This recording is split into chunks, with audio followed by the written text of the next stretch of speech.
अगर आप कर्म में विश्वास रखते हैं तो ये अध्याय आपके लिए है, क्योंकि कर्म सिर्फ एक शब्द नहीं बल्कि ब्रह्मांड का सबसे गहरा नियम है। हर सोच, हर भावना, हर क्रिया, सब कुछ दर्ज होता है। आपके कर्म लिखे जाते हैं, लेकिन ये लेखनी किसी साधारण कलम से नहीं चलती। ये दिव्य है, अदृश्य है और अचूक है। जब आप सोचते हैं कि कोई नहीं देख रहा, तब भी ब्रह्मांड देख रहा होता है। आपकी आत्मा का न्याय होता है, न्याय जो निष्पक्ष है और समय से परे है।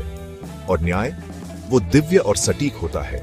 वहां कोई वकील नहीं, कोई बहाना नहीं, सिर्फ सच्चाई होती है। जब आत्मा शरीर छोड़ती है तो वो बस गायब नहीं हो जाती।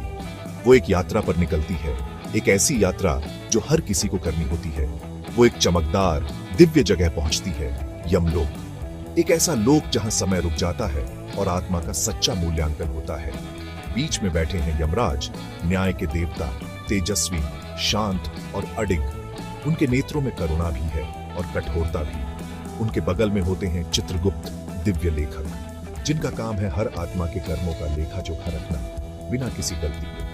वो किताब खोलते हैं, कर्मों की किताब। उसमें लिखा होता है हर विचार, हर भावना, हर निर्णय जो आपने लिया। जन्म से मृत्यु तक का हर काम पढ़ा जाता है, जैसे कोई फिल्म हो जो आत्मा को फिर से दिखाई जाती है। कुछ भी नहीं छूटता, एक विचार भी नहीं, क्योंकि विचार ही बीज होते हैं जो कर्मों के वृक्ष बनते हैं। आत्मा अपना जीवन फिर से देखती है।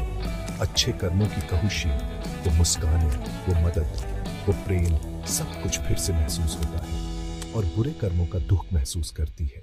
वो क्षण जब आपने किसी को चोट पहुंचाई या खुद से धोखा किया, वो सब सामने आता है। कर्मों के हिसाब से आत्मा को आगे भेजा जाता है, स्वर्ग में जहां शांति और आनंद है, या कई नरकों में से एक में जहां आत्मा को अपने कर्मों का फल भुगतना होता है।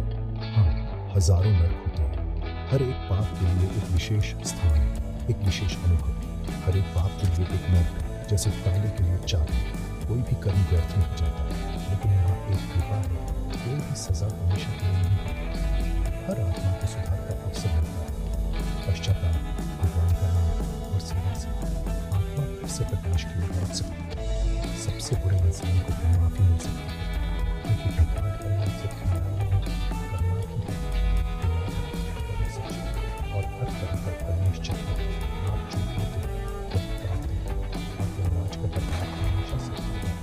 कभी कोई पक्षपात नहीं, सिर्फ सच्चाई है। सच्चाई सच्चाई